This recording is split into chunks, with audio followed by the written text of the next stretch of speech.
Alhamdulillah wassalatu wassalam ala sayyidina Rasulillah sayyidina Muhammad bin Abdullah wa ala alihi wa sahbihi wa mawalah, ma ba'd.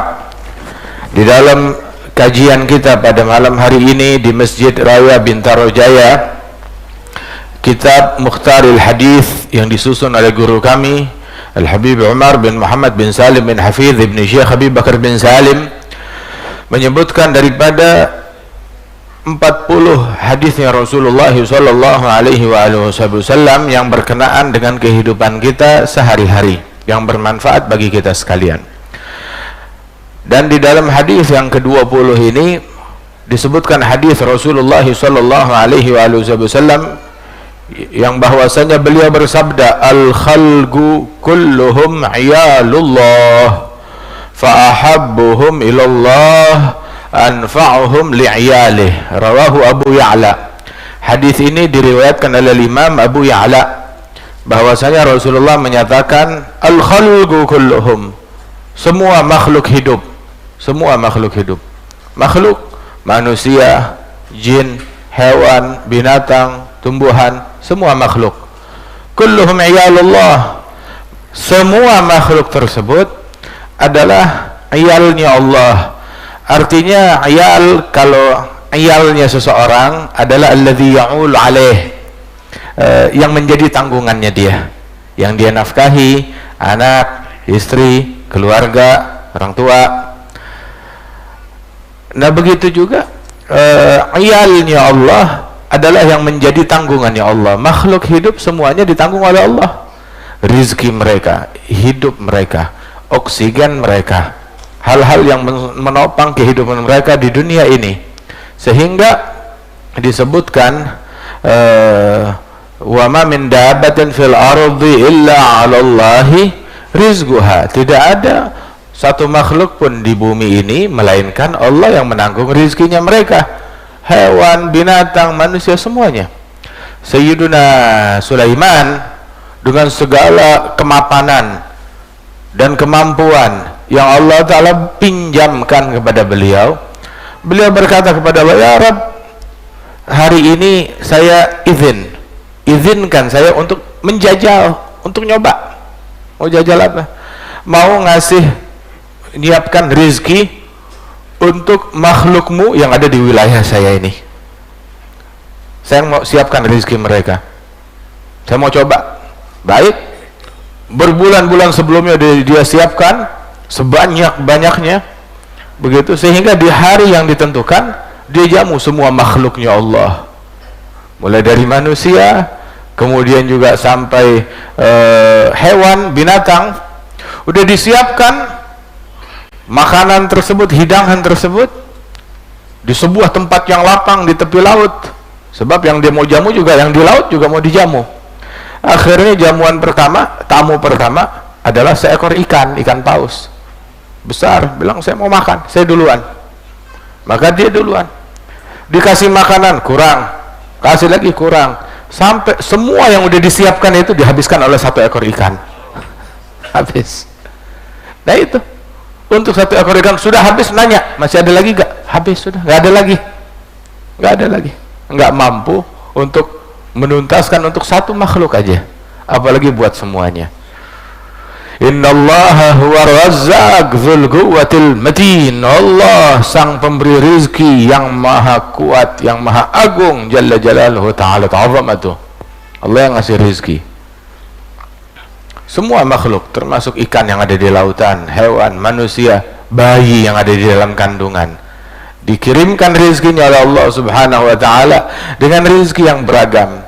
Kita aja ragam rizki kita berapa ini hari kita untuk membuat makanan kita, bahannya ada berapa macam? Ada berapa macam? Cuma beras doang? Enggak cukup beras, perlu minyak. Beras sama minyak aja cukup? Enggak cukup, masih kurang. Begitu, perlu garam. Beras, minyak, garam cukup? Kurang. Perlu gula juga? Cukup? Kurang. Perlu cabai juga? Perlu tomat juga? Perlu bawang juga? Udah cukup segitu. Perlu sayur juga? Dan mesti ada yang hidup juga, yang bernyawa. Subhanallah. Hakadha Al-khalqu kulluhum iyalullah, makhluk hidup semuanya menjadi tanggungannya Allah Subhanahu wa taala. Mereka perlu kepada Allah, apalagi manusia dan semua hewan dan binatang. Ayuhan nas antumul fuqara ilallah wallahu huwal ghaniyul hamid. Wahai sekalian manusia, kalian semuanya fakir, miskin, perlu kepada Allah Subhanahu wa taala. Dan Allah Subhanahu wa taala adalah yang maha kaya, yang maha agung, yang maha terpuji.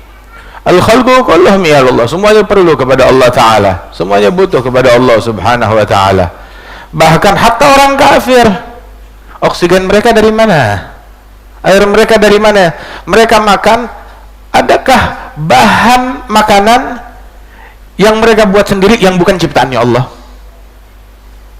Tetap aja dia pakai ciptaannya Allah Subhanahu wa taala. Airnya ciptaan Allah Subhanahu wa taala, oksigennya ciptaan Allah, apinya ciptaan Allah Subhanahu wa taala, energinya, listriknya ciptaan Allah Subhanahu wa taala. Kulluhum iyalullah, yang muslim, yang kafir, hewan, manusia, semuanya. Fa ahabbuhum ilallah, di antara makhluk hidup yang paling dicintai oleh Allah adalah anfa'uhum li'iyalih, yang paling manfaat antara mereka satu sama lain. Yang paling dicintai oleh Allah di antara semua makhluk, yang paling manfaat kepada makhluk lain, memberikan manfaat kepada makhluk lain, walaupun hewan, walaupun binatang, apalagi kepada manusia, walaupun beda suku, beda bangsa, beda agama, apalagi yang seagama. Walidzalik di dalam Sahih Bukhari diceritakan kisah memberikan manfaat kepada seekor hewan, seekor binatang. Seorang wanita pendosa, diriwayatkan dalam Sahih Bukhari ada dua riwayat. Yang satu tentang wanita pendosa, dalam riwayat yang lain disebutkan laki-laki. Ulama bilang ada dua kejadian, dua-duanya benar. Yang satu melibatkan seorang laki-laki, yang satu melibatkan seorang wanita. Memang ada dua kejadian yang berbeda.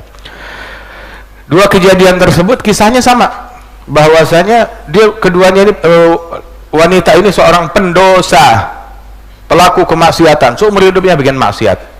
Kemudian di tengah padang pasir dia kehausan dan dia menemukan sebuah sumur. Dan dia pun turun dengan memanjat ke bawah untuk ngambil air yang ada di dalam sumur tersebut. Dia ambil dan dia minum. Selesai dia minum, dia naik ke atas, hilang dahaganya yang tadi hampir mati, selamat udah. Tahu-tahu dia lihat di tepi sumur itu ada seekor anjing menjulurkan lidahnya, hampir mati kehausan. Terus dia bilang, laqad balagha bihadzal kalb ma balaghani minal atsh. Kata beliau, sesungguhnya anjing ini dia merasakan rasa haus yang tadi saya rasakan, hampir mati. Maka wanita itu turun lagi ke bawah, nggak ada tempat air, turun lagi ke bawah, dia ambil air dengan apa? Dengan sepatunya, dengan sepatu kulitnya yang bisa menampung air cukup banyak. Kemudian itu sepatu kulitnya dia gigit di mulutnya, dia manjat ke atas, kemudian dikasih kepada anjing tersebut sampai hilang dahaganya, pergi, bisa jalan lagi, hidup. Subhanallah. Dikatakan bahwasanya Allah Ta'ala ampunkan dosa-dosa wanita tersebut berkat manfaat yang dia berikan kepada seekor anjing. Subhanallah. Manfaat buat hewan. Kebalikannya dalam Sahih Bukhari ada seorang wanita, Rasul mengatakan wanita ini disiksa masuk neraka. Gara-gara apa? Dia menangkap kucing, itu kucing dikurung, kemudian di kurungan gak dikasih makan. Mau dia rawat kucing, rawat yang baik, kasih makan. Nggak dikasih makan, nggak dikasih minum, dia telantarkan sampai mati. Dia bilang wanita ini disiksa masuk neraka gara-gara bahaya madarat yang dia berikan kepada seekor kucing. Subhanallah. Bagaimana kalau madarat itu ditujukan kepada manusia? Kepada kucing aja bisa berujung neraka, apalagi kepada manusia. Terus dikisahkan Nabi Muhammad SAW lagi duduk bersama sahabat. Di depan Nabi ada segelas isi susu. Rasul meminumnya. Kemudian datang seekor kucing mendekat. Kemudian dia mau minum dari susu tersebut. Dibiarkan oleh Nabi Muhammad dia meminum dari susu yang ada di situ. tapi susunya udah tinggal dikit, mulutnya nggak sampai ke bawah, ke dasar. Apa yang Nabi lakukan? Ngelihat itu kucing nggak sampai, Nabi miringkan gelasnya itu sampai itu kucing meminum sampai tuntas. Nabi yang megangin, sallallahu alaihi wasallam. Manfaat kepada hewan, kepada binatang. Ukatsir minas salihin, dikisahkan oleh guru-guru kami itu bahwasanya orang-orang datang kepada ulama, diantaranya Imam Abdurrahman bin Abdullah Al-Faqih wa ghairuh, itu mendapati beliau itu lagi ngajar kitab, kemudian di samping mengajar juga beliau sambil ngasih makan kambing atau hewan piaraan dia ngasih makan kambing. Subhanallah. Dalam kejadian yang lain ada orang datang minta fatwa, pertanyaan, wal imam hadza lagi menimba air untuk menyirami pohonan dia, tanaman yang beliau punya. Beliau nanam pohon untuk dimakan hasilnya. Maka ketika datang permintaan fatwa tersebut, itu tali timba dia injak dengan kakinya untuk menahan air, terus diambil itu kertas, dia jawab ini 300 tahun yang lalu kejadian, dia jawab. Kemudian setelah selesai sambil berdiri dia serahkan ini jawabannya, terus dia lanjutkan menyirami tanaman beliau. Itu jawaban itu sampai kepada Imam Al-Haddad, dilihat, dibacakan di hadapan Imam Al-Haddad. Beliau kagum, muridku Abdurrahman Al-Faqih tatkala beliau menulisnya ini, beliau nulisnya di mana? Di rumahnya? Dia bilang enggak, di kebunnya. Oh, dia minta kitab dulu? Enggak pakai lihat kitab, dia lagi nimba air. Itu tali timbanya dia injak di kakinya, dia tulis di tempat tanpa melihat kitab, tanpa merujuk kepada perpustakaan atau kitab. Ini pertanyaan yang sulit sebab dia tahu tanpa. Beliau jawab, wallah ma fil akwan mithl Abdurrahman, demi Allah saat ini tidak ada ulama di zaman ini yang sekaliber Abdurrahman bin Abdullah Al-Faqih, hingga beliau dikenal allamatud dunia, orang yang paling alim di dunia di zaman tersebut, guru besar di masa itu. Subhanallah. Memberikan manfaat dengan ilmunya, memberikan manfaat kepada hewan juga, kepada binatang. Syekhana Al-Habib Ali Al-Masyhur bin Muhammad bin Salim bin Hafidh, beliau cerita, ayah saya Al-Habib Muhammad bin Salim itu, beliau di dalam satu waktu itu mengerjakan pekerjaan, bukan satu pekerjaan, multitasking, beragam pekerjaan dalam satu waktu. Apa yang beliau lakukan? Beliau mengajar sambil menulis karangan ataupun menulis fatwa jawaban. Kemudian juga sambil beliau mengajar kepada muridnya, sambil beliau menulis karangan tersebut, sambil memberi makan hewan dan binatang. Masya Allah. Hakadha, memberikan manfaat kepada makhluk hidup.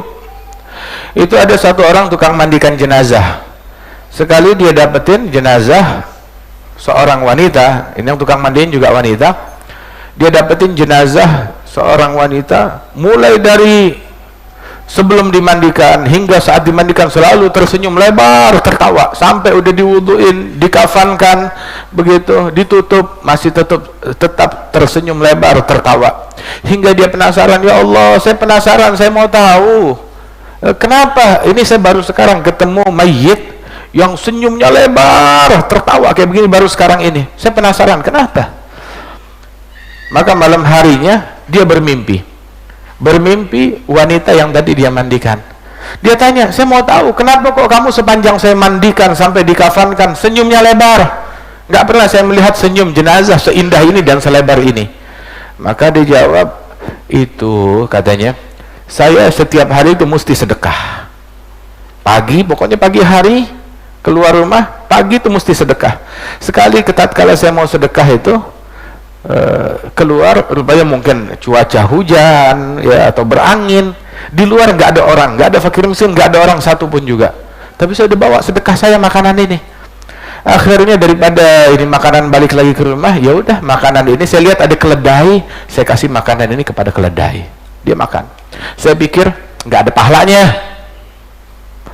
Begitu saya meninggal dunia, pahala pertama yang menyambut saya adalah pahala sedekah saya kepada keledai.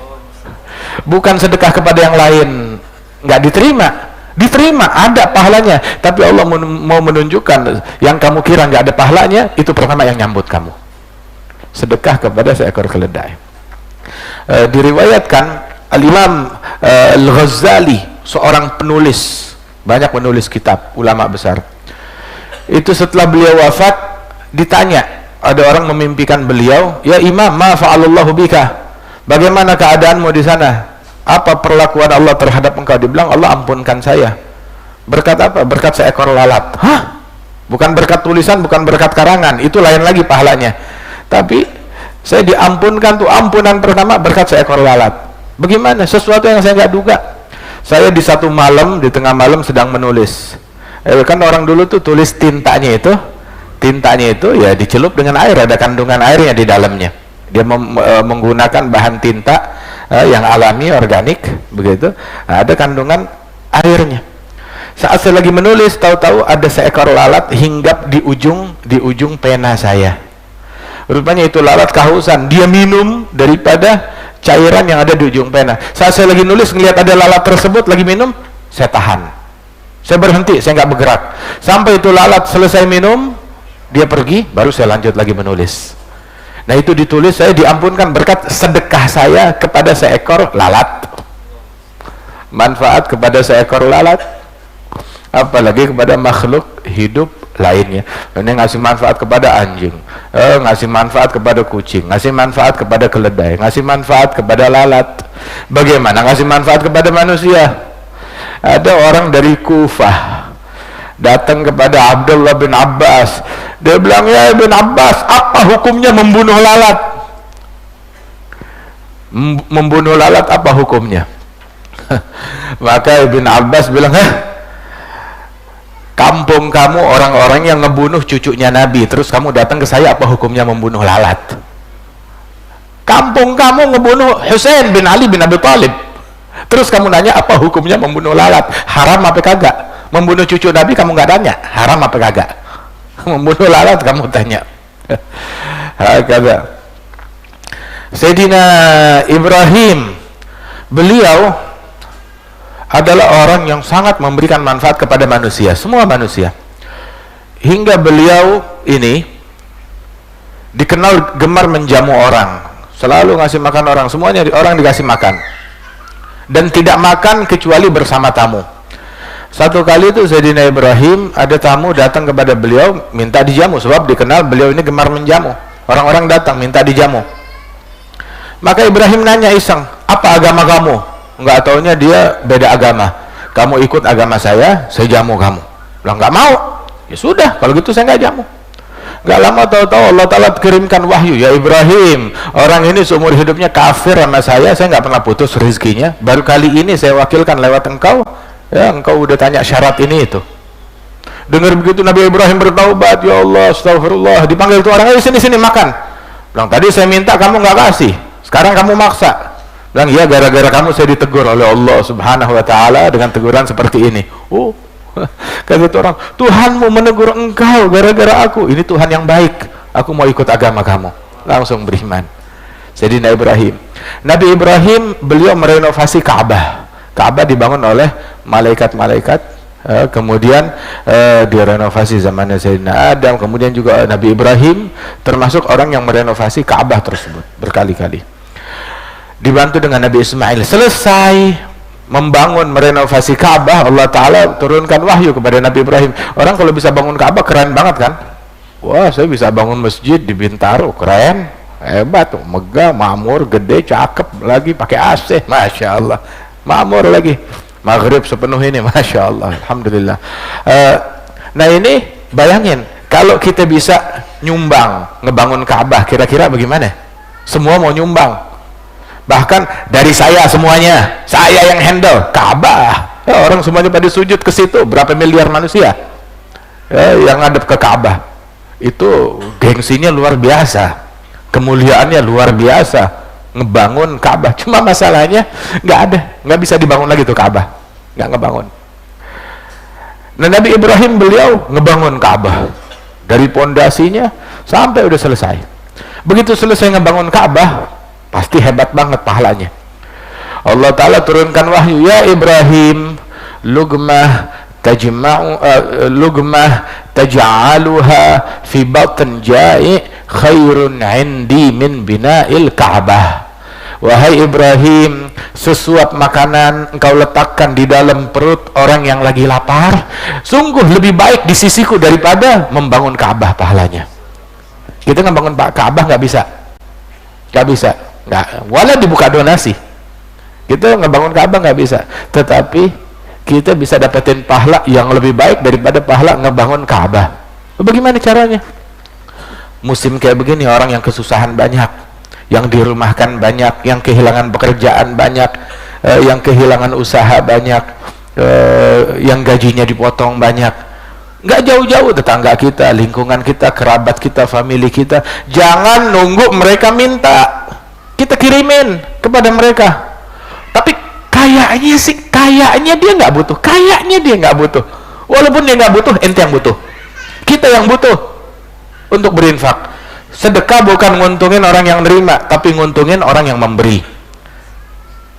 Yang berjasa adalah penerimanya. Alhamdulillah, terima kasih dia mau terima sedekahnya kita. Mereka yang berjasa, bukan kita yang berjasa. Itu adabnya kalau sedekah. Jangan udah sedekah ngerasa saya berjasa, kamu berutang sama saya. Enggak, kita berutang sama dia. Kenapa? Sebab dia mikulin sedekah kita ke sorga. Kita nggak bisa mikul sendiri.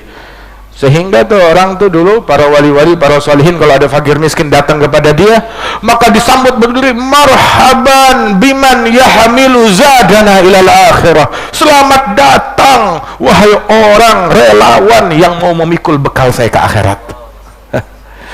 Begitu disambut, dimuliakan. Sampai mereka tuh kalau ngasih sedekah, kan dibilang di dalam hadis, al yadul ulya khairun min yadis sufla. Tangan yang di atas lebih mulia daripada tangan yang di bawah. Dan dalam Al-Quran, Allah subhanahu wa ta'ala yakbalu sadaqat, Allah menerima sedekah hambanya. Dalam hadis, sedekah sebelum sampai di tangan pengemis, di tangan fakir miskin, di tangan orang yang membutuhkan, sebelum sampai di tangan dia, nyampainya di tangan Allah terlebih dahulu. Ini majas, kiasan. Sehingga sebagian salihin ketika dia ngasih sedekah, nggak mau ngasihnya begini, tangan di atas, tidak, nggak berani begitu, tapi dia nyodorkan begini, begitu, biar tangan fakir miskin yang di atas. Kenapa? Sebab itu yang ngambil ibaratnya begitu mewakili tangannya Allah subhanahu wa ta'ala. Ini saya persembahkan untuk Allah subhanahu wa ta'ala. Ada seorang fakir miskin, dua-duanya wali orang soleh. Yang satu yang bersedekah, wali soleh, penerimanya juga orang soleh juga. Maka si pemberi ini berkata, khudh, ambillah, lalak, ambil, bukan untuk kamu. Untuk siapa? Untuk Allah. Khudh, lalak, ambil, bukan untuk kamu, maksudnya untuk Allah. Itu orang ambil, hat, bawa sini, bukan dari kamu, dari Allah. Khudh, lalak, hat, la mink, ambil, bukan untuk kamu, bawa sini, bukan dari kamu. Subhanallah, dua-duanya orang soleh. Dia memberi untuk Allah, yang dia saksikan ini untuk Allah, begitu, untuk Allah. Kita ketika datang ke bank nyetor duit, siapa tellernya yang menerimanya ini? Oh, mbak ini atau bapak ini. Saat kita nyetor ke dia, yang kita tagih, oh mbak ya, kita catat namanya, kita foto, kamu ya yang ambil duit saya, begitu yang kita pikir. Ya enggak lah, institusinya banknya dia, nggak peduli orangnya siapa. Nah begitu juga saat kita memberi kepada fakir miskin, Allah penerimanya, bukan dia. Allah penerimanya, bukan dia. Makanya mau itu fakir miskinnya kita nggak suka, kita nggak demen, begitu, kita profesional aja, kita bukan buat dia, buat Allah. Melalui siapapun nggak jadi masalah, tapi buat Allah subhanahu wa ta'ala, nyampainya kepada Allah subhanahu wa ta'ala. Sampai dulu tuh dikisahkan oleh Syekhana, ini kebanyakan kisah yang kita sebutkan semuanya ini kita dapatkan dari guru kita. Kisah kita bukan ngarang, dari guru kita semuanya, dari Syekhna Al-Habib Umar atau Al-Habib Ali Masyhur, atau dengan sanad yang menyambung. Itu dikisahkan ada satu orang hartawan, dia bikin masjid di satu kampung, di satu wilayah, di satu daerah, tapi dia suruh wakilnya dia, karyawannya bikin di sana. Maka si karyawan dia bawa duit majikannya, dia bangun masjid, sehingga orang-orang kampung situ taunya ini masjid fulan, si karyawan. Dikenal bertahun-tahun, makmur, megah, banyak yang datang. Orang taunya masjid fulan, si karyawan, yang dapat nama karyawan. Sampai beberapa tokoh masyarakat setempat yang tahu duduk permasalahannya datang kepada pemilik masjid yang asli. Benarnya pemilik masjid adalah Allah, ya, mereka adalah abdinya Allah, hambanya Allah, karyawannya Allah Ta'ala. Alhasil datang kepada orang yang ngebangun, yang punya duit, berkata, Pak, begini, kita mau ngumpulkan nanti pas Jumatan, kita mau kumpulkan kepada warga semuanya. Lu kenapa, ada masalah apa? Ya sebab masjid yang kamu bangun di kampung kita itu, warga salah sangka, mereka kira masjid itu adalah masjidnya karyawan, masjid karyawan kamu, ajudan kamu. Jadi warga salah sangka. Jadi ini masalah fatal. Saya mau menjelaskan ke warga kalau ini masjidnya kamu, ya, biar agar warga jangan salah sangka. Tapi lihat, orang yang pikirannya cemerlang, cerdas, dia berkata gini, yang saya membangun masjid karenanya salah sangka gak kepada saya? Saya bangun masjid bukan karena warga, saya bangun masjid untuk Allah. Allah salah sangka gak? Allah keliru gak ngasih pahala? Ya enggak lah. Ya sudah, cukup. Yang lain mau salah sangka biarin, yang penting jangan Allah yang salah sangka, pahalanya nggak dikirim ke saya. Orang mau ngomong apa, ya urusan orang, nggak penting. Subhanallah. Ada satu orang datang kepada Imamul Haddad, ini ketulusan dalam memberikan manfaat, bilang, ya Imam, saya mau bikin masjid, Imam Al-Haddad bilang, mau bikin masjid, tulus, ikhlas. Tulus, ikhlas. Oke, kita buktikan keikhlasan kamu begini. Duit yang kamu punya, ya, seandainya saya ambil, saya bikinkan masjid di suatu tempat, kamu kan percaya masjid di suatu tempat, kamu nggak tahu tempat itu di mana, pokoknya jadi masjid, kamu dapat pahala masjid. Udah, saya bikinkan masjid di satu tempat, dan orang-orang nggak tahu kalau itu masjid kamu yang bangun. Kira-kira kamu bisa terima gak itu? Lapang nggak hati kamu? Ya terus terang ada ganjelan sih di dalam hati. Nah, sebelum kamu bangun masjid, mendingan kamu benerin hati dulu. Itu duit pakai buat benerin hati. Sampai kayak begitunya. Kata Sayyidina Ibrahim ngasih makan orang, semua orang dikasih makan oleh beliau, yang muslim, yang kafir, semuanya dikasih makan. Allah Ta'ala bilang, sesuap makanan di perut orang yang kelaparan lebih baik di sisiku daripada engkau membangun Ka'bah. Al-Imam Ali Zainal Abidin Ibn Al-Husain bin Ali bin Abi Talib, itu beliau menafkahi lebih dari 300 orang, 300 rumah tangga beliau nafkahi. Seumur hidup mereka dinafkahi. Tiap hari itu atau tiap bulan, pokoknya mereka dapat nafkah untuk mencukupi mereka sebulan. Mereka subuh keluar, udah ada sedekah di depan pintu rumah. Beliau yang pikul sendiri, dia nafkahi mereka. Nggak ada orang yang tahu kalau itu sedekah datangnya dari beliau. Baru ketahuannya setelah beliau meninggal dunia, dari dua hal, dari dua kejadian. Yang tukang mandiin ngelihat ada tanda hitam di pundaknya Ali Zainal Abidin. Ini bekas apa tanda hitam? Seperti orang kapalan hitam. Kenapa nih? Akhirnya ada pembantu orang ajudan terdekat beliau bilang, itu adalah bekas mikul sedekah. Saya sampai bilang, biar sini saya yang pikulin tuh sedekah. Dia bilang, enggak, kamu mau mikulin dosa saya besok hari kiamat. Kata beliau, dia pikul sendiri. Itu tahunya dari situ satu. Sama dari yang kedua, Gubernur Madinah heran. Di Madinah nggak ada fakir miskin. Begitu meninggal Ali Zainal Abidin, langsung 300 rumah muncul, 300 orang fakir miskin. Sampai ditanya, ini kalian dari mana? Dari luar kota ya? Bilang, enggak, kita orang sini. Lo kenapa baru nongolnya sekarang? Dipecat dari pabrik atau bagaimana? Kenapa baru nongolnya sekarang?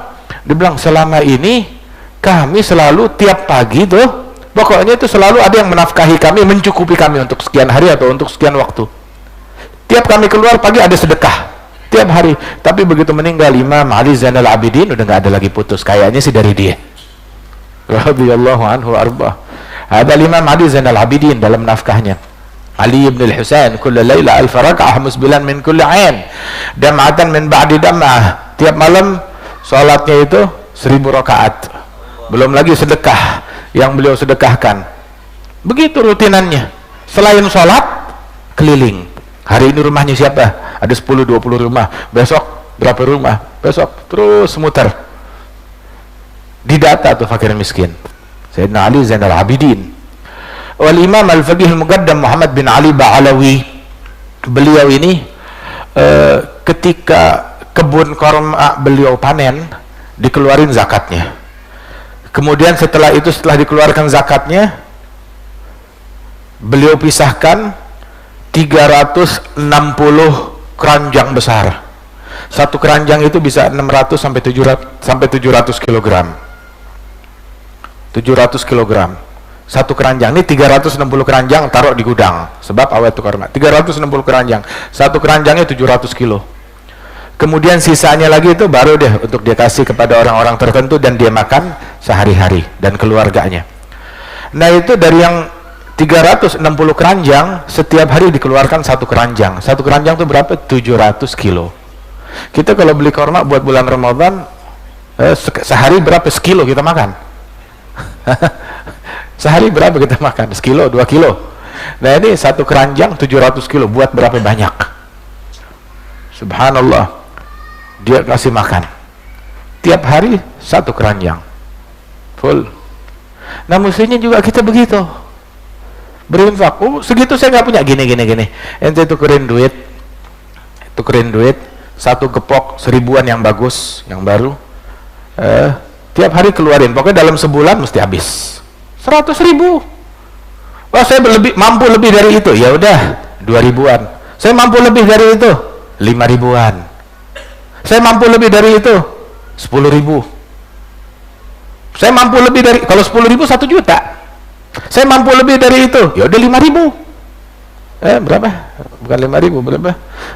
20.000. Saya mampu lebih dari, kalau 20.000 2 juta. Saya mampu lebih dari itu 5 juta. Wah banyak banget. Ente mulai dari yang 2.000 dulu deh. Mulai dari yang 2.000 dulu. Jangan cerita yang 20.000, jangan cerita yang 50.000. Mulai dari yang 2.000 dulu. Kalau misalkan rezekinya tambah seret, jangan dilanjutin. Jangan dilanjutin. Nggak mungkin tambah seret rezekinya. Nabi yang bilang bal yazdad, bal yazdad, bal yazdad. Pasti nambah, pasti nambah, pasti nambah. Pasti nambah. Abah saya bilang, ada dulu namanya Haji Mukri, juragan tahu. Dulu dari jualan tahu sampai punya pabrik tahu. Itu tiap hari itu miliaran. Itu abah saya dulu dari dia masih susah bilang, Mukri, lu sedekah, jangan takut miskin. Kalau lu sedekah, lu jatuh miskin gara-gara sedekah, jangan panggil gua Habib Novel, panggil gua Habib Bagong. Sampai bahasanya dulu sama temennya, dia ngomong begitu. Bener, makmur.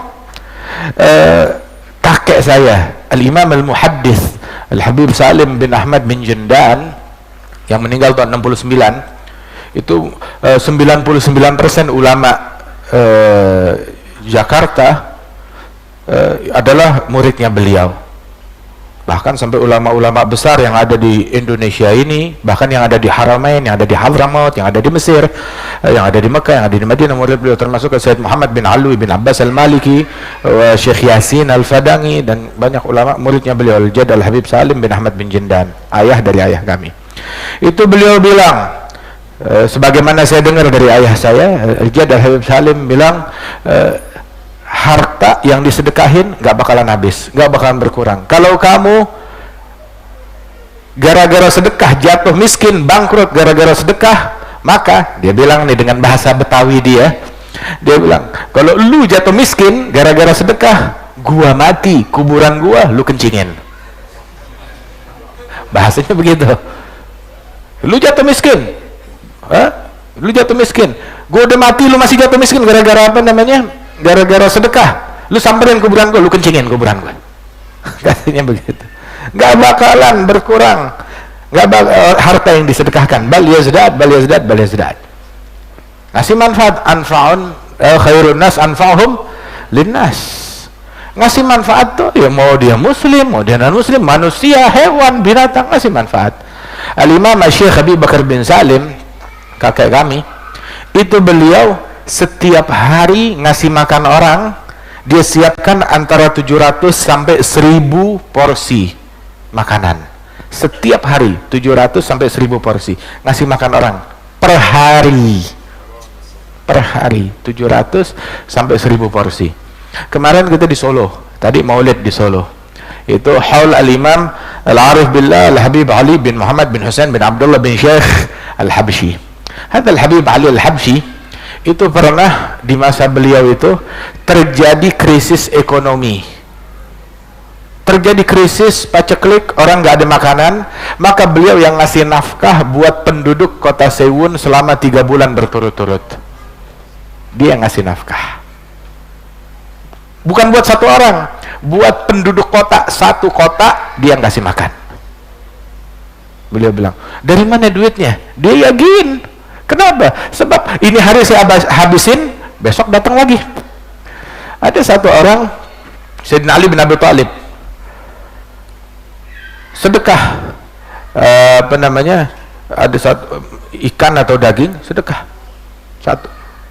Tahu-tahu siangnya ada orang datang bawain ikan atau apa, 9 ekor. Sayyidina Ali bilang kurang 1. Kata Sayyidina Ali, lu ini saya cuma bawain. Enggak, kurang 1, lu ngambil. Lu bagaimana? Saya hari ini udah sedekah 1, mestinya gantinya 10. Kok ini cuma 9? Ada orang bilang, iya 1 nih saya ambil, 1 saya ambil, kata beliau. 10, benar. Kita mesti yakin sama Allah Subhanahu wa taala. Percaya sama Allah Subhanahu wa taala, pasti digantiin. Hadzal Habib Ali bin Muhammad Al-Habsyi itu ngasih makan orang, subhanallah. Itu hampir setiap hari itu dia motong kambing bisa sampai 10 ekor untuk ngasih makan orang. Setiap hari kayak begitu. Ada Imam Abdullah bin Syekh Al-Idrus, ugil Imam Abdul Bari, ugil ghairuh. Beliau ini bilang, kalau ada tamu datang ke kota saya, ke kota Tarim, kalau ada tamu datang ke kota saya, nafkahnya dia, mau nginep di mana silahkan, gak jadi masalah, di rumah saya atau dimanapun gak jadi masalah, tapi nafkah dia makan pagi, makan siang, makan malam, saya yang jamu, dari saya yang siapkan. Ada keluarga sini gak ada masalah, tapi makannya dia dari saya. Tapi tamu kita banyak, beliau bilang, kalau tamunya masih 1 sampai 1000, saya yang tanggung per hari. Kalau udah lebih dari 1000 orang, mau patungan boleh. Ini kota-kota kecil, bagaimana tamu datang 1000 orang sehari? Antara 1 sampai 1000 saya yang tanggung. Sampai dulu tuh dibangun tuh di setiap kota ada rumah lil ghuraba, rumah untuk orang asing yang nggak punya kerabat yang singgah di situ, disiapkan rumah untuk mereka tinggal, bertamu di situ. Di setiap kota ada rumah untuk orang asing. Dulu nggak ada hotel, nggak ada, disiapkan rumah. Bahkan di kita ini, di Indonesia ini, ada beberapa ulama yang kita kenal, orang saleh yang kita kenal. Di antaranya ada Al-Habib Umar bin Sumait, abahnya Sayyid Zain bin Sumait, ketua Rabitah.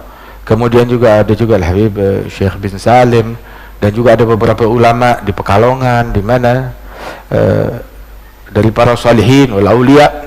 Itu mereka kalau makan malam waktunya teratur, makan malam itu ada jamnya. Jam berapa makan malamnya? Mereka makan malamnya 20 menit atau 15 menit setelah kereta api terakhir tiba. Kebetulan rumahnya mereka dekat sama stasiun. Kenapa nungguin begitu? Jadi Kalau mau makan nunggu, kereta udah tiba belum? Kereta udah tiba belum? Dikasih tahu, Habib, sudah, kereta udah tiba. Nah, tunggu 20 menit atau setengah jam. Setelah itu ayo sedia makanan. Kenapa nunggu? Kali ada tamu. Begitu datang, tamu datang, pokoknya makan, nungguin tamu. Sayyidina Ibrahim tidak makan kecuali bersama tamu. Kalau nggak sama tamu, dia nggak makan.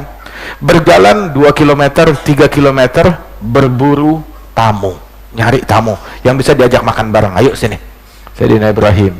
Kebalikannya kita, kalau ada tamu atau ada waktunya makan, jangan keluarin dulu, tunggu tamunya pulang. Tunggu tamunya pulang. Nah, dari sini kan kita tahu, pantesan gue miskin, pantesan rezeki gue nggak berkah, pantesan seret, pantesan krisis ekonomi, pantesan ada masalah di kantor.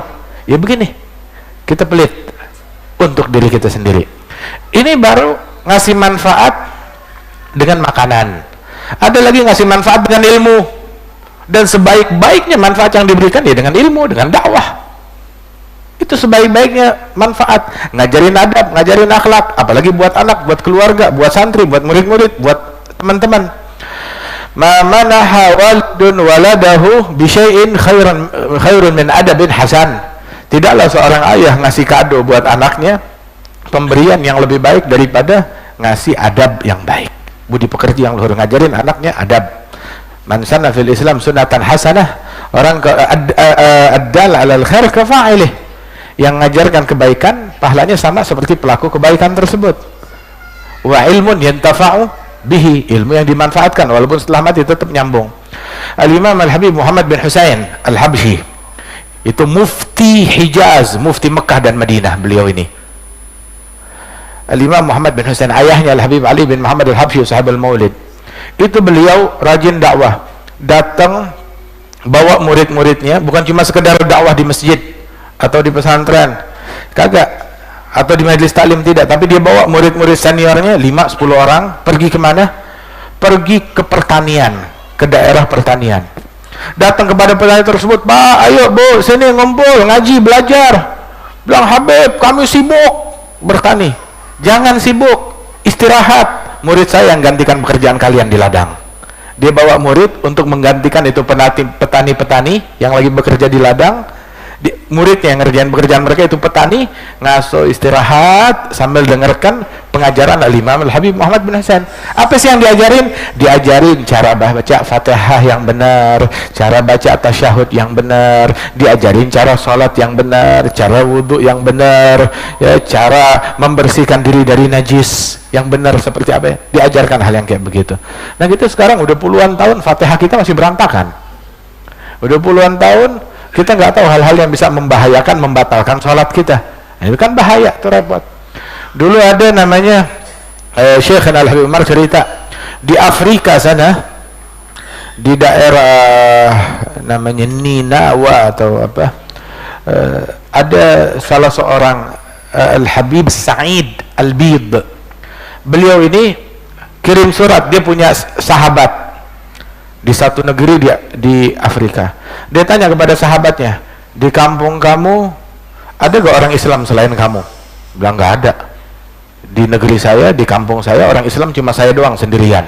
Oh, katanya, coba cariin saya tanah lahan di tengah kota, di tengah perkampungan itu, untuk rumah dan untuk toko. Cariin. Dicarikan, udah kirim duit, udah dibelikan, siapin tuh rumah, siapin tuh toko, udah siap. Kemudian beliau datang, dia punya rumah, dia punya toko. Apa yang dia lakukan? Orang Islam nggak ada di situ, cuma apa namanya, sahabatnya sama dia berdua. Maka dia buka toko di situ, kayak toko kelontong, jual beras, jual minyak, jual gula, begitu. Dakwahnya di situ. Tiap kali ada orang beli beras, dikasih sedikit minyak. Ada orang beli kopi, beli teh, dikasih sedikit gula. Sampai ditanya, saya beli beras, kenapa dikasih minyak? Oh, itu hadiah dari saya. Kamu beras pasti pengen masak, masak perlu minyak. Nah, ini minyaknya hadiah dari saya. Kok baik banget kamu? Ya habis bagaimana? Nabi saya yang ngajarin saya untuk berbuat baik.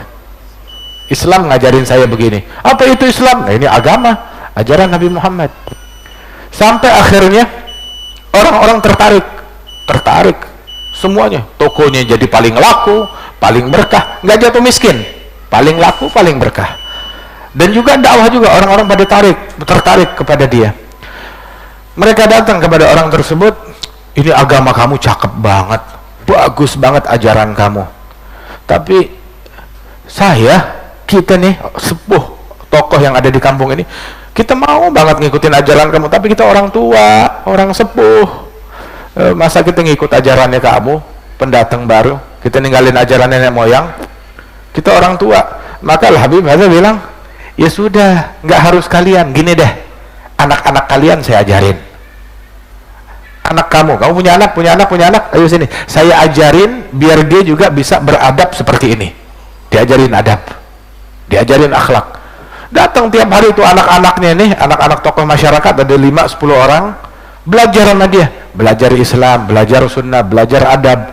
Nah ini anak-anak tersebut beda, menjadi berbeda dengan anak-anak lain yang ada di kampung itu. Akhlaknya bagus, bakti sama orang tua, ngomongnya santun, bersih, budi pekertinya luhur. Sampai akhirnya tuh anak-anak lain juga tertarik, orang tua lain ngirim anak-anak yang pengen seperti itu. Sampai akhirnya makin banyak anak-anak yang semacam ini, generasi yang seperti ini, hingga akhirnya orang tua ini bilang, ya udah kita juga mau ngikut, mau menjadi seperti anak kita. Satu kampung berubah jadi muslimin semuanya, berkat ngelihat satu orang, satu individu yang ngejalanin akhlaknya Nabi Muhammad Sallallahu Alaihi Wasallam. Nah kita sekarang sebagai orang Islam, sebagai pengikutnya Nabi Muhammad Sallallahu Alaihi Wasallam, orang kalau ngelihat ajaran Nabi Muhammad yang asli, nggak ada yang nggak suka, semua pasti suka. Tapi masalahnya, kadang kitanya yang gagal memberikan tampilan yang asli tentang Rasulullah Sallallahu Alaihi Wasallam. Orang Islam mabok, dikiranya oh nabinya juga pemabok. Orang Islam mencuri, nabinya yang ngajarin mencuri. Kita bikin jahat, yang kena Nabi Muhammad, gara-gara kita yang bikin jahat. Waliyadzubillah min dzalik. Nah sekarang berapa banyak orang yang masuk Islam gara-gara ngelihat akhlaknya kita? Jarang. Tapi yang lebih parah dari itu, berapa banyak orang yang mental dari Islam gara-gara ngelihat perangainya kita, gara-gara ucapan kita yang nggak sopan, gara-gara kelakuan kita yang nggak baik, orang jadi mental dari Islam. Yang tadinya mau masuk Islam, yang tadinya mempertimbangkan Islam, jadi mundur, nggak jadi deh, ngeliatnya kayak begini. La ilaha illallah, la ilaha illallah, Muhammadur Rasulullah Sallallahu Alaihi Wasallam. Hakadha, kita damaikan orang, akurkan orang. Itu termasuk salah satu bentuk manfaat, mendamaikan dua orang yang saling berselisih. Itu dalam sebuah asar disebutkan, man aslah baina tsnain mutakhasimain kataballahu lahu ajr 30 hajjah mutagabbalah. Barang siapa yang mendamaikan dua orang yang saling berselisih, maka Allah Ta'ala tuliskan baginya pahala 30 haji yang diterima oleh Allah. Ada orang mau ribut, akurin. Suami istri berkelahi, damaikan, akurkan. Bukan udah mau berantem, wah ayo biar berantem, ditambahin, lu baru denger segitu, lu nggak tahu laki lu bikin apa. Ada begitu. Harusnya diakurkan. Kan Al-Habib Saleh bin Muhsin Al-Hamid itu berapa banyak rumah tangga itu yang udah mau bercerai, mau bubar, diakurkan lagi sama beliau, didamaikan lagi. Sampai bilang kita kurang nafkah, kurang ini, dari saya nih ambil. Bukan itu aja, habis kita bertahun-tahun nggak punya keturunan, itu yang membuat jadi renggang rumah tangga, nggak punya keturunan. Sampai dia bilang mau keturunan, ya udah dia doain. Begitu tahun depan udah lahir momongan. Bukan cuma mendamaikan orang dengan duitnya, mendamaikan orang dengan keramatnya. Radhiyallahu anhum wa arbahum. ada Sayyid Ammi Husain Al-Husaini Ibni Syekh Abi Bakar bin Salim. Ada salah seorang sepuh luar biasa meninggal di Mukalla sana di Hadramaut. Beliau adalah orang dapat ijazah dari gurunya, bukan ijazah kitab, bukan ijazah zikir, dapat ijazah dari guru kami Al-Habib Syekh bin Ahmad Ibni Syekh Abi Bakar bin Salim. Apa ijazahnya? Ijazahnya unik. Dibilang, saya kasih kamu ijazah kitab, bukan, zikir, bukan, amalan ini, bukan. Ijazahnya satu, apa? Saya ijazahkan kamu islah bainan nas, mendamaikan orang yang berselisih. Itu ijazahnya. Ngakurin orang. Sampai itu Habib Syekh bin Ahmad kerjaannya ngakurin orang. Ada orang yang mau ribut, berantem, keluarga, famili, urusan warisan, beliau turun tangan, beliau yang mendamaikan, beliau yang ngakurkan, mendamaikan mereka. Radhiyallahu anhum ajma'in. Oh, dengan adabnya, dengan ilmunya ngasih manfaat orang, dengan hartanya ngasih manfaat orang. Nah ini al-khalqu kulluhum iyalullah fa'ahabbuhum ilallah anfa'hum li'iyalih. Yang paling dicintai oleh Allah Ta'ala adalah yang paling manfaat kepada orang-orang ini. Mudah-mudahan Allah Ta'ala berikan manfaat kepada kita sekalian. Masya Allah. Fadhal, silakan, mungkin ada yang mau bertanya. Bagi jamaah yang ingin bertanya. Assalamualaikum warahmatullahi wabarakatuh. Duduk aja lah, malu. Hah? Oh, disuruh berdiri saya nih, Bib. Izin berdiri ya, Bib ya. Iya, biar kelihatan yang mana orangnya, nggak kelihatan. Ini. Ya, syukron, menarik sekali dan sangat menginspirasi tadi kisah dan nasihat-nasihat dari Habib terkait dengan sedekah, infak, atau secara umum menafkahi rezeki kita, harta kita di jalan Allah ya, Bib ya. Saya itu ada pertanyaan terkait dengan mengalokasikan harta atau harta benda kita, Bib. Saya kebetulan baru tadi siang dapat nasihat lagi dari almarhum Abdul Jaber mengenai bagaimana seorang mayit katanya yang ingin sekali minta kepada Allah agar dihidupkan lagi sehingga dia bisa bersedekah. Di Al-Munafikun ayat 10 ya, Habib ya. Nah, kemudian banyak sekali ayat-ayat yang terkait dengan bagaimana menafkahkan harta kita ke jalan Allah. Namun saya agak sempat galau saya, Habib, karena beberapa waktu yang lalu saya dengar ada sebuah kajian muamalah terkait dengan motivasi untuk berinvestasi, Habib. Ya, saya menyitir, kebetulan saya sempat screen capture waktu itu, ada salah satunya motivasi untuk menginvestasikan harta benda kita itu di An-Nisa ayat 8. Mungkin saya izin untuk menyampaikan kepada ikhwan sekalian, dan hendaklah takut kepada Allah orang-orang yang seandainya meninggalkan di belakang mereka anak-anak yang lemah, yang mereka khawatir terhadap kesejahteraan mereka, dan seterusnya. Kemudian ada juga yang cukup terkenal motivasi untuk berinvestasi itu adalah surat Yusuf ayat 47, Bib.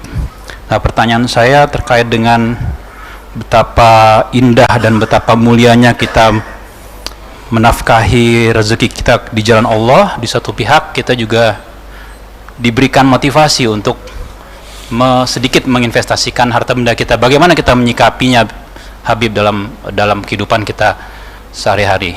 Jazakallah khairan. Assalamualaikum warahmatullahi wabarakatuh. Waalaikumsalam warahmatullahi wabarakatuh. Ada lagi yang mau bertanya?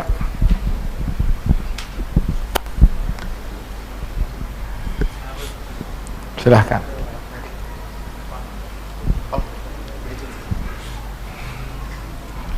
Bismillahirrahmanirrahim. Kami mengutip ayat surat Al-Ma'un yang terdiri dari 7 ayat. Di dalam surat Al-Ma'un itu mengandung suatu peringatan, adalah celaka bagi orang yang beragama, celaka bagi orang yang salat. Kenapa dikatakan celaka? Di situ disebutkan tidak memberi makan dan juga enggan memberikan bantuan. Nah, aplikasinya pada kehidupan pribadi seseorang, ada kalanya kita dalam sehari-hari tidak menemukan sesuatu yang bisa kita berikan dan tidak juga kita bantukan. Nah, apakah ini termasuk dalam kategori ayat tersebut? Dan kita khawatir jangan-jangan kita terserempet daripada kandungan dari surat tersebut, sehingga dalam keseharian kita yang harus berusaha mencari, sebagaimana kita mencari nafkah, kita mencari orang yang harus kita bantu, dan kita juga mencari orang yang harus kita beri makan. Terima kasih. Wassalamualaikum warahmatullahi wabarakatuh. Terakhir ada lagi?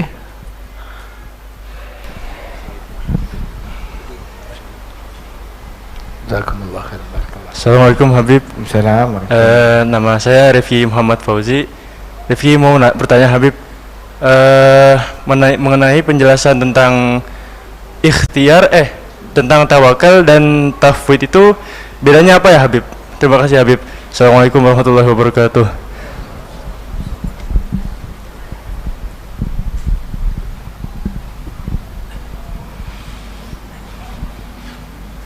Baik. Ada lagi? Sudah. Khalas pasti. 4. Baik. Bismillahirrahmanirrahim. Assalamualaikum warahmatullahi wabarakatuh. Ahwan, Habib, Jindan, apa sih syarat-syarat utama gitu jika seseorang ingin serius mengenal Allah gitu lewat jarud thariqah gitu? Kadang ada beberapa pengalaman ketika kita mengamalkan satu thariqah malah justru kebuka thariqah yang lain gitu. Apa sih kiat-kiatnya gitu? Terus syukran Habib. Assalamualaikum warahmatullahi untuk memantaskan diri untuk mengambil jarul sanad di thariqah tertentu gitu. Assalamualaikum warahmatullahi wabarakatuh. Waalaikumsalam. Alhamdulillah. Antara infak dan nafkah, al-haqqu la yamna' minal haqq, itu sebuah kaidah. Kebaikan tidak mencegah kita dari kebaikan yang lain. Sedekah itu adalah sebuah kebaikan, memberikan nafkah itu juga sebuah kebaikan, dan kedua-duanya tidak bertentangan. Setiap sedekah kalau diberikan kepada kepada yang bukan manusia ada pahalanya, apalagi kepada sesama manusia walaupun beda agama, apalagi kepada manusia yang seagama, apalagi kepada manusia yang bertetangga dengan kita, apalagi kepada manusia yang lagi kesusahan, apalagi juga manusia yang merupakan keluarga dan kerabatnya kita.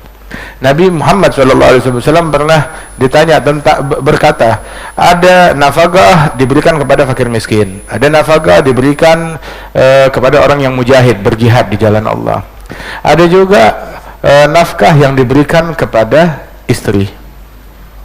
Maka beliau bilang, wa afdaluha, yang paling afdal di antara semuanya adalah ma taj'aluha fi fimra'atik, yang engkau letakkan di mulut istrimu, yang kau kasih kepada dia. Subhanallah.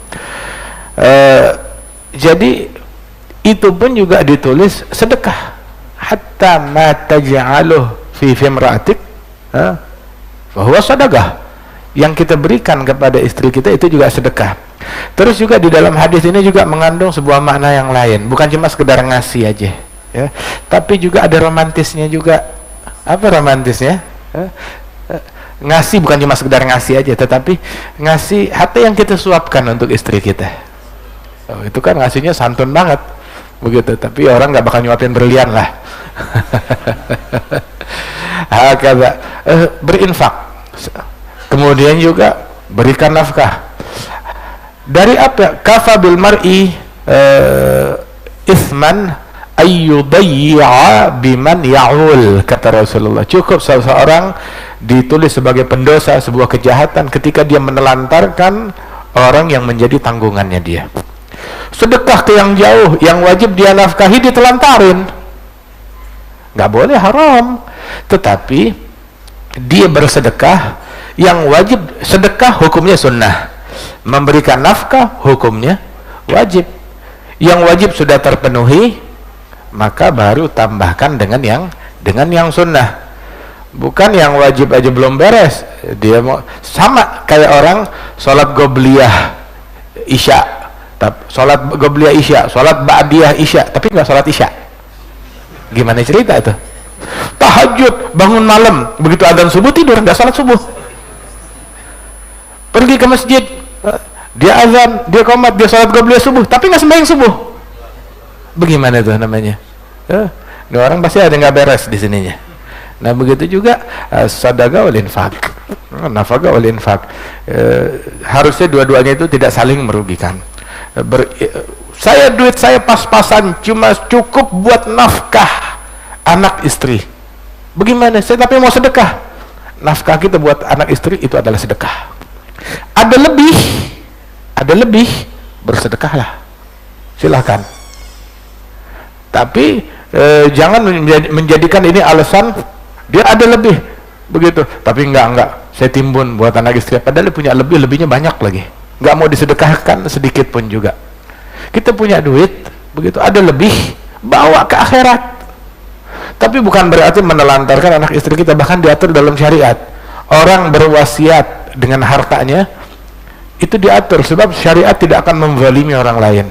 Mau wasiat itu cuma bisa sepertiga harta maksimal. Sepertiga harta yang dia punya itu yang bisa dia berikan. Kalau dia lebih dari sepertiga ya nggak bisa, sahnya cuma sepertiga. Kurang dari sepertiga boleh. Batas ambangnya sampai sepertiga dari harta, dan sepertiga itu udah sangat banyak. Sisanya untuk ahli waris. Nggak ada yang terzalimi di sini.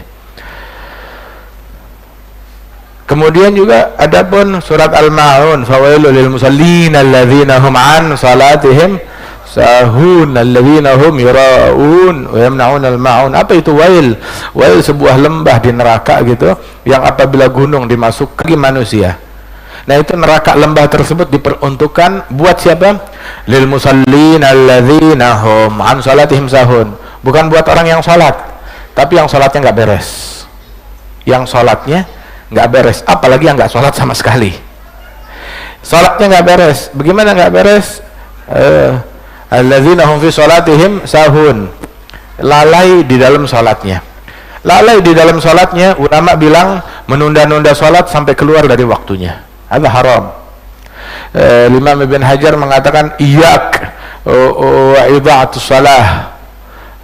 Fa innaka law hajjaita alfa hajjah thumma dhayya'ta salatan wahidatan lakunta khasiran indallah. Berhati-hati, waspada, jangan kamu menelantarkan salat walaupun ninggalin satu salat, bahkan menunda-nunda salat sampai keluar dari waktunya. Sebab seandainya kamu pergi haji 1000 kali tapi kamu telantarkan satu salat aja, kamu sial. Sebab haji yang wajib cuma sekali, sisanya sunnah. Salat tiap kali kita wajib salat tersebut. Yang menunda-nunda salat tersebut maka telah mendatangi pintu dosa besar, bab bin Abu Abil Kabair. Menunda-nunda salat sampai keluar dari waktunya, termasuk juga dalam mana lalai yang lebih ringan, itu yang salatnya itu lalai, dia salat tapi pikirannya dunia begitu. Nah ini tercela, walaupun tidak haram, tercela. Kemudian juga sifatnya mereka itu alladzina hum an salatihim sahun walladzina hum yura'un, ingin cari muka, ingin dipuji. Nggak cukup dengan pandangan Allah, pengen dikenal oleh manusia, pengen popularitas, pengen dilihat orang. Kalau membuat sedikit amalan. Wa yamna'un al-ma'un. Al-ma'un itu barang-barang yang ringan. Ada orang pinjem cangkir, tetangga pinjem cangkir, enggak, dia punya 1000 cangkir, pinjem 1 cangkir, enggak boleh. Pinjem piring, enggak mau kasih. Minta garam, enggak, sama tetangganya. Ada yang mena'un al-ma'un, barang-barang yang tafihat, barang-barang yang remeh, yang nggak ada harganya. Ada orang pinjem nggak dikasih, ya mena'un al-ma'un, dicegah, enggak, saya nggak mau ngasih. Nah ini orang kayak begini, dia udah punya singgasana. Nama singgasana itu namanya wail. Tuh di sana tempatnya dia. Nah, terus kita bagaimana sih mau sedekah? Saya mau sedekah walaupun dengan hal yang ringan, yang kecil. Bersedekahlah, gu anfusakum wala bi syiggi tamrah, walaupun dengan sebutir kurma, walaupun dengan Nabi bilang setengah butir kurma. Kurma sebutir segini emang? Segini? Begitu.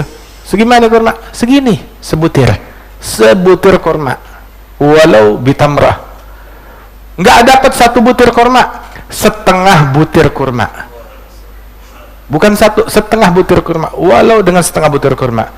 Nggak ketemu juga, walau bikalimah thayyibah, dengan kalimat yang baik, dengan kata-kata yang santun. Maaf, nggak ada, insya Allah lain kali. Begitu. Wah, ada Syekhina Al-Haymar cerita bahwasanya ada satu wanita lagi nyuapin anaknya makanan, satu suap. Udah tinggal suapan terakhir, buah mungkin ya, kurma atau apa, tinggal suapan terakhir, tahu-tahu di depan pintu ada fakir miskin meminta, ya saya cuma punya ini doang, suapan terakhir buat anaknya. Dia nggak jadi, anaknya udah makan, tinggal sisa satu suapan diberikan kepada fakir miskin tersebut, satu butir dimakan. Sudah selesai. Begitu orang, tahu-tahu siangnya saat si ibu ini lagi bekerja di rumah, bayinya dia yang tadi dia suapin sedang tidur, tahu-tahu ada seekor serigala masuk ke dalam rumahnya yang di pinggir hutan itu, menerkam bayinya, kemudian bayinya itu dibawa lari masuk ke hutan. Si ibu ngelihat begitu langsung ngejar masuk ke hutan, dikejar, pontang-panting nyari bayinya yang diterkam oleh serigala, dibawa lari. Setelah berjam-jam nyari, tahu-tahu di tengah hutan ada suatu sosok dengan pakaian yang putih lagi ngegendong bayinya dia. Itu bayinya itu ada terbungkus, ada darah-darahnya, tapi kelihatannya sosok yang putih lagi ngebacain tuh bayi. Dilihat bayinya, itu bayi saya, dan nggak ada luka. Bilang, iya, dan saya adalah malaikat yang diutus oleh Allah untuk menyelamatkan bayi kamu dari mulut serigala. Terus ada pesan dari Allah. Apa pesannya? Suapan dibalas suapan. Berkat kamu sedekah satu suapan, ini suapannya serigala dibalikin buat kamu. Subhanallah. Al-bala badir bisadaqah, berbagi-bagilah dalam sedekah, sebab musibah nggak bisa ngelangkahin sedekah ketika mau datang. Ketika sedekah musibah mau datang, ya udah keduluan sama sedekah, dia cari hari yang lain. Jadi kalau kita ada orang tertimpa musibah, introspeksi, lu belum sedekah kali, jangan-jangan dia belum sedekah. Sayyidatuna Aisyah radhiyallahu anha, di pintunya dia itu ada seorang pengemis minta sedekah. Dia cuma punya kurma satu butir.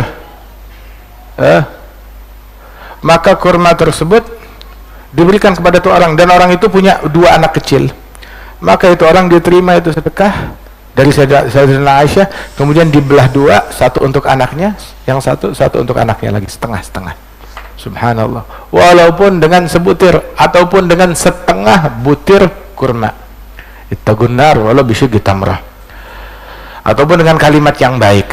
Kalimat yang baik gratis itu. Kemudian juga berkenaan tentang tawakal kepada Allah Subhanahu wa taala. Tawakal bukan berarti meninggalkan ikhtiar, bukan berarti tidak bekerja dan bertawakal kepada Allah Subhanahu wa taala.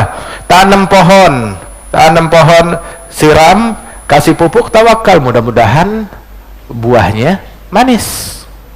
Itu namanya tawakal kepada Allah taala. Bukan duduk di bawah tiang listrik begitu tawakal, kenapa? Mudah-mudahan tiang listriknya berbuah.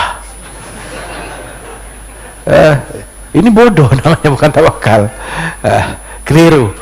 Dia tanam pohon, siram pohonnya, kasih pupuk, begitu tawakal, mudah-mudahan buahnya manis, mudah-mudahan buahnya subur, mudah-mudahan gak kena hama. Nah, itu namanya tawakal kepada Allah Subhanahu wa taala. Naam, ada manusia itu, mereka itu manusia berbeda-beda, walaupun umumnya di antara mereka itu adalah berusaha di dalam mencari rezeki dan ikhtiar. Ada juga beberapa individu tertentu yang langka, yang mana dia ditempatkan oleh Allah Ta'ala dalam posisi tafwid, berserah kepada Allah Subhanahu wa Ta'ala. Bukan posisi tafwid sebenarnya, namanya itu tajarrud. Makna tajarrud, tidak melakukan sebab musabab apapun di dalam mencari rezeki. Dan ini adalah sebuah hal yang langka, yang unik, dan ada, kita tidak mengingkari hal yang macam begini. Dan di antara mereka kebanyakan daripada para kaum salihin, mereka tidak tajarrud. Banyak di antara mereka tetap ada usaha walaupun sedikit, tapi mereka nggak bertumbuh kepada usaha tersebut, tapi dari rezeki yang lain dari Allah Subhanahu. Usaha ya sekedar lambang aja, begitu, sekedar tanda aja ala kadarnya. Usahanya 10%, berharapnya 90% kepada Allah Ta'ala. Banyak di antara kaum solihin tersebut yang seperti itu. Tapi juga banyak di antara mereka juga yang seorang pebisnis. Walaupun mereka berbisnis, nggak ninggalin salat. Al-Imam Junaid bin Muhammad Al-Baghdadi, Sayyidul Ta'ifah, pemimpin tasawuf di zamannya, orang yang paling ngerti tentang ikhtiar, tentang tawakal, tentang tafwid, tentang tajarrud dan lain sebagainya. Beliau punya toko di pasar. Pagi hari kalau beliau ke pasar buka tokonya itu, dia buka toko, kemudian ditutup dengan tirai, kemudian dia gelar sejadah di dalam toko. Dia sholat 300 rakaat. Cuma 300 rakaat dia sholat, udah gitu baru dia buka toko. Ayo, siapa yang mau belanja, siapa yang mau beli. Itu Imam Junaid di tokonya kayak begitu. Subhanallah. Dikenalnya Junaid Al-Gawariri sebab dia jual keramik, benda pecah belah, gelas atau piring dan semacamnya. Radhiyallahu anhu ardahu. Tetap bekerja. Ada juga yang di antara mereka yang ditempatkan dalam posisi tajarrud, sama sekali tidak melakukan itu. Tapi syaratnya tajarrud adalah tidak melirik ke kantongnya orang lain. Saya tajarrud, tapi ngelihat motornya orang, lihat mobilnya orang, lihat piringnya orang, lalu mah bukan tajarrud namanya itu. Bukan begitu tajarrud. Tajarrud itu adalah fokus beribadat kepada Allah 100%. Enggak ngelihat hatinya, enggak ada kecondongan menoleh kepada apa yang ada di kantongnya orang lain, dan juga dia enggak punya tanggungan yang wajib dia nafkahi. Wah, amma di rumah ngaji enggak, sholat 300 rakaat kayak Junaid enggak, baca Quran enggak, tahajud enggak, pengajian enggak. Terus kaliannya ngapain? Nonton TV. Terus dia bilang tajarrud, tawakal. Tajarrud apaan kayak begini? Syarat tajarrud adalah begitu meluangkan, menumpahkan seluruh waktunya untuk Allah Subhanahu wa Ta'ala. Nah, tajarrud, saya sibuk dengan Allah. Ya, baru kita ngomong tentang tajarrud, hukum tajarrud kepada dia. Sama dia sibuknya sama medsos, sibuknya sama TV, terus dia bilang tajarrud. Ini bukan tajarrud namanya. Ada tamarrud, badung kepada Allah Subhanahu wa Ta'ala. Kaza. Udah, ada lagi tadi pertanyaan terakhir apa? Udah, itu dia. Di dalam menempuh thariqah, tersebut kita mencari guru thariqah yang gurunya jelas asal usulnya nyambung kepada Rasulullah Shallallahu Alaihi Wasallam, sanad keilmuannya. Sebab katanya Ibn Sirin bahwasanya laula sanad lagala man syaa bima syaa.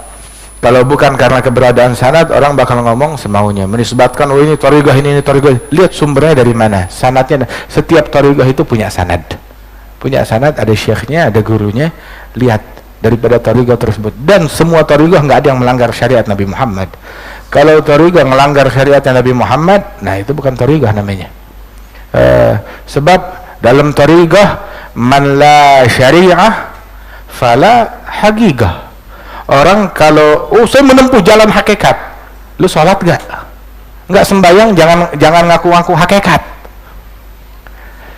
Tidak sembayang, nggak sholat, tidak menjalankan syariat, maka jangan mengaku-ngaku dia menempuh hakikat. Itu penipuan atas nama syariat. Begitu. Nabi Muhammad aja masih sembayang. Nabi Muhammad sembayang, Nabi Muhammad sholat, bangun malam sampai kakinya bengkak. Walidzalik orang kalau mau menempuh tentang thariqat ya harus pakai ilmu, cari tahu. Kalau enggak, apalagi di zaman sekarang ini, orang banyak dibodohin, banyak dibohongin. Yang mengklaim ilmu, ulama, yang mengklaim wali, yang mengklaim ini dan itu, ngaku-ngaku. Bahkan disebutkan oleh guru kami bahwasanya Dajjal pertama datang ngakunya wali. Kemudian udah banyak pengikutnya, naik pangkat dikit, ngaku nabi. Begitu dia tambah banyak pengikutnya, banyak yang percaya sama dia, naik pangkat lagi, ngaku Tuhan. Itu Dajjal, sampai ngaku Tuhan. Waliyadzubillah. Nah, ini zaman sekarang ini adalah zaman ngaku-ngaku. Semua orang ngaku-ngaku. Yang ngaku saya ulama. Begitu. ngaku saya wali, zaman yang ngaku-ngaku. Nah zaman sekarang tuh katanya Al-Habib Abdullah bin Muhsin Al-Attas, keadaan orang zaman sekarang seperti rumah sakit jiwa di Semarang. Al-Habib Ali bin Husain Al-Attas di kitab Tajul Aras cerita tentang diantara ucapan Al-Habib Abdullah bin Muhsin itu, di Semarang dulu terkenal ada sebuah rumah sakit jiwa. Ini di kitab nih. Di rumah sakit jiwa tersebut orang-orang gila pada kumpul. Ya, orang gila begitulah keadaannya. Mereka bikin satu orang naik ke atas meja dan dia berkata, orang-orang, aku adalah ulama. Wah, naik ke atas meja, wah dia berkhutbah, aku adalah ulama, aku ulama. Dia ngoceh deh semaunya. Tahu-tahu naik satu orang gila di belakang dia, ngejurakin dia, didorong jatuh ke bawah. Wahai umatku, dia bohong. Saya nabi kalian. Ini bukan ulama. Kata tuh orang, ngaku nabi, yang ini ngaku ulama, ini ngaku nabi. Baru dia belum selesai ngomong begitu, dijurakin dari belakang. Bilang, wahai hambaku, saya nggak pernah ngutus dia. Saya nggak pernah ngutus dia. Ya habis mau ngaku apa lagi? Ngaku ulama, ini ngaku nabi, apalagi yang paling tinggi, ngaku Tuhan lah. Ngaku Tuhan. Waliyadzubillah min dzalik. Ala kulli hal, katanya Al-Habib Ali bin Abdullah bin Syahab, orang sekarang mereka mengklaim banyak hal, tapi mereka meninggalkan banyak perkara yang baik. Mereka meninggalkan semua kebaikan dan mereka mengklaim punya banyak kebaikan, sehingga hasilnya mereka kehilangan segala kebaikan. Paling tidak ketika kita tidak bisa bersifat dengan sifat yang mulia, paling tidak ya kita sadar diri kalau kita kurang. Katanya Ghazali Syahrani juga bilang bahwasanya waman fagadal ittisaf fala agalla minal insaf. Ketika seseorang gagal di dalam bersifat, gagal di dalam bersikap dengan sikap yang baik, gagal di dalam menjalankan sebuah perangai yang luhur, gagal di situ, paling tidak jangan gagal di dalam ngaku diri saya gagal. Ya saya nggak punya. Saya nggak punya. Jangan sendal jepit aja nggak punya, ngaku saya punya pesawat. Paling tidak ketika dia gagal bersifat, jangan gagal di dalam insaf. Di dalam insaf sadar diri kalau diri kita kurang. Ulama-ulama sebelum kita, mereka amalannya banyak, ibadatnya banyak, begitu. Tapi Rasul SAW yang bangun malam sampai kakinya bengkak, beliau bilang, afala akunu abdan syakura, aku mau menjadi hamba yang bersyukur. Kurang syukur apa lagi Nabi Muhammad. Sayyidina Abdullah bin Hasan bin Tahir yang meninggal di bulan yang semacam ini, Rabi'ul Tsani, ibadatnya la ilaha illallah, tiap hari baca 25.000 kali, Allah 25.000 kali, salawat 25.000 kali, salat duha baca Quran 10 juz, salat witir baca Quran 10 juz. Belum kitabnya, belum ilmunya, termasuk mufti Betawi adalah murid beliau. Ada Imam Abdullah bin Hasan bin Tahir bilang, ya Rabb, ma ma'ana amal, saya nggak punya amalan apa-apa, kasbuna kulluhu zalal, kerjaan saya cuma bikin dosa doang. Nah ini dia berperangai, punya banyak hal, tetapi dia nggak merasa dirinya berbuat. Nah kita nggak punya apa-apa, paling kagak ya jangan kita kehilangan sadar diri kalau kita nggak punya apa-apa. Ada orang bodoh, tahu kalau dirinya bodoh, paling nggak dia bakalan belajar. Tapi yang musibah bodoh merasa dirinya pinter. Nah ini kapan benarnya yang kayak begini? Kurang ngerasa dirinya lebih, sakit ngerasa dirinya sehat, bangkrut ngerasa dirinya paling kaya. Nah ini udah nggak ada obat yang kayak begini. Ya Allah, bertaufik. Mudah-mudahan Allah Ta'ala berikan taufik kepada kita sekalian.